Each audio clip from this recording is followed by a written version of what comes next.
कई मुस्लिम जो लोग हैं वो भी मांग कर रहे हैं कि गाय को जो है गौ माता का दर्जा दिया जाए, लेकिन ये देंगे नहीं, क्योंकि इनकी राजनीति छिन जाएगी ना। अगर इन्होंने गौ माता को राष्ट्र पशु का दर्जा दे दिया तो फिर ये राजनीति किस पे ब्याह करेंगे। मैंने आपको पहले भी एक बार कहानी सुनाई थी, एक बार दोबारा सुना देता हूँ कि एक गांव में एक वैद्य था और वैद्य अपना सबका इलाज करता था। उसके पास एक कसाई पहुंचा इलाज करवाने, साहब मेरी आंख में बड़ा दर्द हो रहा है, देखना जरा। देखा वाला दवाई डाल के भेज दिया। कसाई था पेशे से, तो जाहिर सी बात है मांस का कारोबार करता था। जाते आते वैद्य जी को अपना गोश्त पकड़ा गया, वैद्य जी ने खाया आराम से। अगले दिन आके भाई फिर दिखा दीजिए, अगले दिन फिर आया, फिर देखा कि हाँ भाई ये दवाई दे दी, और उसके बाद फिर वो गोश्त दे के चला गया। 4-5 दिन तक ये सिलसिला चलता रहा। 5वें दिन वैद्य जी को कहीं बाहर जाना पड़ गया, और जाने के बाद उन्होंने अपने बेटे को बिठा दिया, वो भी वैद्य था। 2 दिन बाद वो वापस आए, लाओ भाई रात को आए खाना दे। खाने में देखा तो सब्जी, हरी सब्जी, सूखी सब्जी। अरे यार आज गोश्त नहीं बना है। नहीं आज गोश्त क्यों, वो कसाई नहीं आया था क्या? हाँ, उसने बेटे ने जवाब दिया, पिताजी आया तो था वो कल मेरे पास आंख दिखाने, लेकिन जब मैंने उसको देखा ना, उसकी आंख में छोटा सा हड्डी का टुकड़ा पड़ा हुआ था, वो मैंने निकाल दिया, वो ठीक हो गया, वो घर चला गया।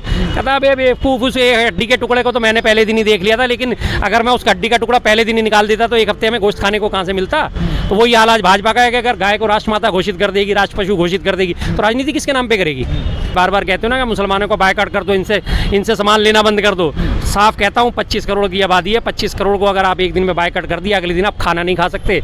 चांदनी चौक मार्केट है, जितने मर्जी आप जाओगे ना कपड़े खरीदने, बड़े बड़े बढ़िया अपनी दुल्हन के लिए लहंगे खरीदने, कहाँ बनते हैं? सारे के सारे मुस्लिमों की फैक्ट्री में बनते हैं। सारा उन पर कशीदा कारीगर का जो काम होता है मुस्लिम कम्युनिटी करती है। कलकत्ता से बन के आते हैं, सारी मुस्लिम कम्युनिटी लगी होती है। मैं भी पीछे गया था एक दिन, वो एक मुझे मिल गए वहाँ पे भक्तजन, अरे यार ये तो मुसलमान है, इससे क्यों ले रहे हो? मैं कहा क्यों भैया, जो मेरे बेटे को पसंद आएगा मैं तो लूंगा इससे कपड़ा, चल तू अपना काम कर। वो उसे पता था मेरे से तो बहस करना बेकार ही है भाई, निकल गया। अब हम उसके पास पहुंचे, कपड़े वाले के पास। हमने कहा भाई साहब ये कपड़ा दिखा दो, एक चीज़ हमें पसंद नहीं आई। वो कह रहा भाई साहब गोदाम में चलो, वहाँ से आपको कपड़ा पसंद करा देता हूँ। मैं कहा चल भाई, बिल्कुल ले गया। वो थोड़ा सा पीछे 2 गली छोड़ के गोदाम में चला गया हमारे पास।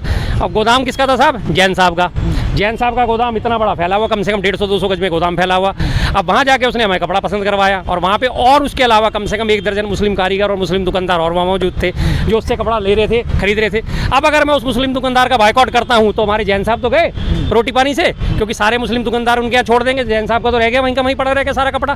तो ये चीज़ें चलती नहीं है। सार्वभौमिक सत्य है ये कि world is a global village. आज हम जो काम कर रहे हैं वो कर रहे हैं, वो किसी तरह से। आज हम मुस्लिमों को बायकॉट करने की बात करते हैं, कर दो ना मुस्लिम देशों का बायकॉट, तेल मिलना बंद हो जाएगा। अभी तो 102 रुपये मिल रहा है, 102 छोड़ो फिर तो 1002 में दोगे, वो भी नहीं मिलेगा।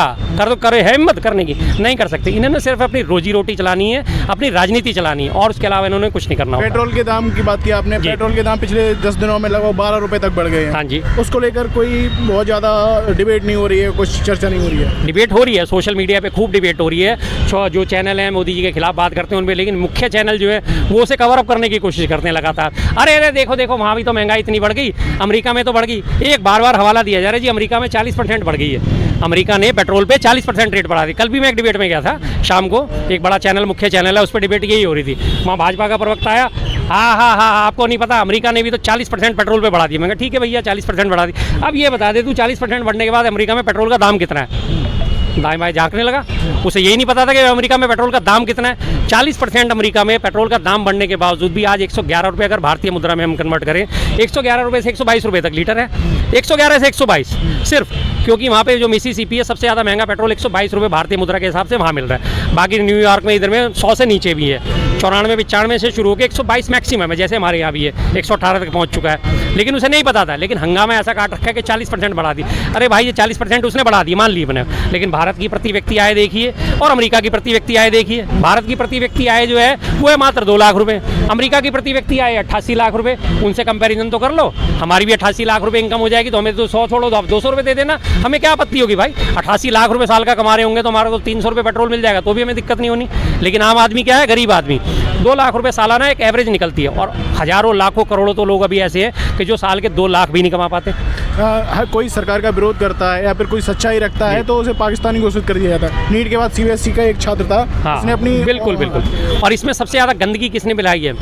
हमारे DD नेशनल, DD न्यूज़ का जो संपादक है, जो करता धरता है उसका, अशोक श्रीवास्तव नाम है उसका, मैं बाकायदा नाम लूँगा उसका।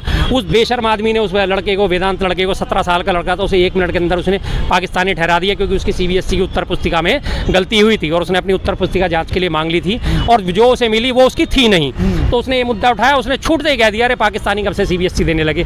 इतनी बेशर्मी इख्तियार कर ली है कि सरकार के खिलाफ कोई भी आप बात कर दो, फ़ौरन आप, किसानों ने आवाज़ उठाई तो खालिस्तानी घोषित हो गए, स्टूडेंट ने आवाज़ उठाई वो पाकिस्तानी घोषित हो गए। नोएडा के मजदूरों ने आवाज़ उठाई, वो पाकिस्तानी घोषित हो गए। और उसके बाद कांग्रेस आवाज़ उठाती है तो वो देशद्रोही हो जाती है। समाजवादी पार्टी उठाती है वो देशद्रोही हो जाती है। टीएमसी आवाज़ उठाती है वो देशद्रोही हो जाती है। मतलब सारे के सारे जो सरकार से सवाल कर ले वो देशद्रोही है। नीट के पेपर में 22 लाख बच्चों का भविष्य दाव पे लगा दिया, एक बार भी जिम्मेदारी लेने को तैयार नहीं है। और अभी तो नीट का आज ठंडी भी नहीं पड़ी है। अभी वहाँ देखिए प्रयागराज में कांस्टेबल की भर्ती थी, यूपी पुलिस के कांस्टेबल की जनरल ड्यूटी की भर्ती, वहाँ पे जाके वो भी पेपर कैंसिल हो गया। जब बच्चे इतनी दूर दूर से, सेंटर इतनी दूर डाले हैं, 500-500 किलोमीटर दूर से बच्चे पेपर देने पहुंचे थे।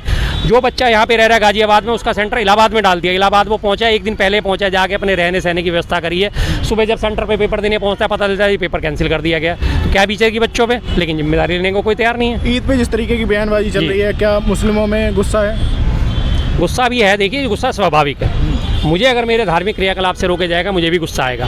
अगर मैं चाहूँ कि मैं मेरे साथ पड़ोस में मंदिर में जाना और मुझे कोई रोकने की कोशिश करेगा तो मुझे गुस्सा आएगा। और उनका गुस्सा स्वाभाविक है, जायज़ है। भाई इतने भी असहिष्णु मत बनो, इतने भी असहनशील मत बनो कि तुम 1-2 घंटे की नमाज ना सहन कर सको। क्या है फिर तुम्हारे में धैर्य है? किस चीज़ का धैर्य है तुम्हारा? साल में क्या वो रोज़ ही रोड पर नमाज पढ़ रहे हैं, और वो भी रोड पे इसलिए मजबूरी में आते हैं क्योंकि अंदर जगह कम हो जाती है। एक ही त्यौहार पड़ रहा है साल में, एक बकरा ईद है, एक मीठी ईद है, इसी पे सब लोगों ने मिलकर, और वो भी दोपहर की नमाज होती है। ये भी नहीं होती 5 टाइम की नमाज है, लेकिन सब इकट्ठे कब होते हैं? सिर्फ दोपहर की नमाज में। उसके बाद तो सब डिस्पर्स हो जाते हैं। फिर शाम की किसी ने अपने घर में पढ़ ली, कहीं और पढ़ ली, कोई नहीं होता। जैसे हमारे दिवाली मेला है, हम शाम को सब इकट्ठे होते हैं अपनी दिवाली मनाने के लिए। दशहरे पे शाम को पुतले जलाए होते हैं तो पूरा मेला लगता है ना, तब भी तो रोड जाम हो रही हो। तो यहीं जब आज खड़े लाल किला मैदान के पास खड़े हैं, इसी में 3-3 रामलीला चलेंगी। जिस दिन दशहरा होगा पूरा रोड जाम होगा यहाँ पे, तब आपको नहीं दिखता। यहाँ मेले लग रहे होंगे, लोग आ रहे होंगे, जा रहे होंगे। कल ही यहाँ पे छत्तीसगढ़ वो जनजातियों का सम्मेलन था, पूरा रोड ब्लॉक था, तब आपको नहीं दिखा। और अभी 15 दिन लगातार कावड़ यात्रा में रोड ब्लॉक होगा।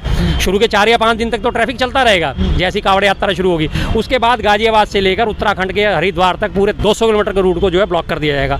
जितने भी उस रास्ते में पढ़ने वाले इंस्टीट्यूशन है, स्कूल कॉलेज है, सब बंद कर दिए जाते हैं। कोई इमरजेंसी में जा रहा तो बस एम्बुलेंस निकल गई, उसके तो भैया भगवान भरोसे है, वरना वो भी कई बार तो एम्बुलेंस को ही रोक लेते हैं। वो अब ईद आ रही है तो ईद के ऊपर इन्होंने नट बोल्ट टाइस करने शुरू कर दिए हैं, शुरुआत कर दी अपना विद्रूप रूप दिखा दिया, अपना कुंठित रूप दिखा दिया कि नहीं तुम्हारे को नमाज नहीं पढ़ने देंगे, सड़कों में नमाज पढ़ी तो तुम्हारे ऊपर कार्रवाई होगी। लेकिन अभी आज कल गंगा दशहरा था, परसों कल का सोमवार का ही, हाँ गंगा दशहरा था। 3 दिन के लिए जो ब्रजघाट का रूट है, जो हमारा हापुड़ से आगे एक्सप्रेस वे निकलता है, गजरौला और ये रानीखेत और इन सब तरफ जाता है, वहाँ पे सारा ट्रैफिक डाइवर्ट कर दिया, वहाँ जाम नहीं लगा। 3 दिन के लिए कर दिया। 3 दिन तक गंगा दशहरा चलेगा जी, दशहरे से अगले दिन, और उसके बाद फिर वो दशहरा खत्म होते थे, एकादशी खत्म होते थे, एकादशी वाला स्नान भी करके जो लोग जाते हैं, तब इन्हें कोई दिक्कत नहीं, तब भीड़ भड़का इन्हें नजर नहीं आया। और अभी जुलाई में फिर से कावड़ यात्रा शुरू हो जाएगी, अब इन्हें भीड़ नजर नहीं आएगी। वो कह रहे हैं हिंदुओं के लिए अच्छा कर रहे हैं वो तो। हाँ, हिंदुओं के लिए अच्छा कर सकते हैं, क्या है सरकार का कर्तव्य नहीं है कि सिर्फ हिंदुओं के लिए करेगी, वो सरकार का कर्तव्य होता है सबके लिए, सबको एक नज़र से देखे, सबको बराबर से। सार्वभौमिक देश है हमारा, संवैधानिक देश है, धर्मनिरपेक्ष देश है, और सत्ता के शीर्ष पे बैठे हुए की जिम्मेदारी होती है कि प्रत्येक नागरिक को वही अधिकार मिले जो प्रथम पंक्ति में है और जो आखिरी पंक्ति में है। एक वोट की कीमत हो गई, राष्ट्रपति के वोट की कीमत है तो समाज में सबसे निचले तबके में बैठे हुए मजदूर की कीमत की वोट की भी उतनी ही कीमत है, दोनों के वोट की बराबरी गिनती होती है। तो जो चीज़ आप उनके लिए कर रहे हो कि वही 80-20 का चुनाव करके कि नहीं मुसलमानों को दबोच लेंगे, अब्दुल की चूड़ी टाइट कर देंगे और पेट्रोल 102 रुपये हो गया। हमारे हिंदू इतने बड़े बेवकूफ़ हैं यार, समझ ही नहीं आ रहा उन्हें गधों को। मैं साफ कह रहा हूँ, इस बात को आराम से खुल के चलाना, एडिट मत करना कि हमारे हिंदू इतने बेवकूफ़ हैं, उन्हें समझ ही नहीं आ रहा कि अब्दुल की चूड़ी टाइट होने के चक्कर में तुम्हारा क्या हाल हो रहा है, ये तो देख लो।